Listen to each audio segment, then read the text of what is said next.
شهروندان روسی سال 2024 میلادی رو در حالی آغاز کردند که خبری از جشن‌های مرسوم مثل سالهای پیش نبود.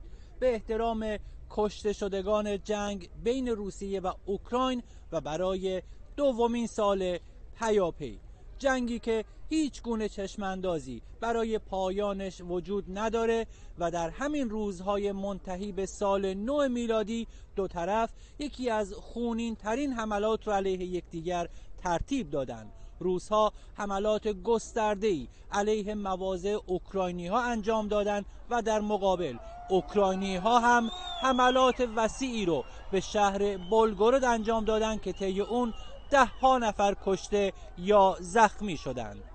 در حالی که روس‌ها وارد سال 2024 میلادی میشن، یک رویداد مهم دیگه هم در راهه و اون هم انتخابات ریاست جمهوری این کشوره که ولادیمیر پوتین امسال هم نامزد انتخابات و بسیاری پیش بینی میکنن در این انتخابات پیروز بشه و تا سال 2030 میلادی همچنان بر مسند قدرت در کرملین باقی بمونه.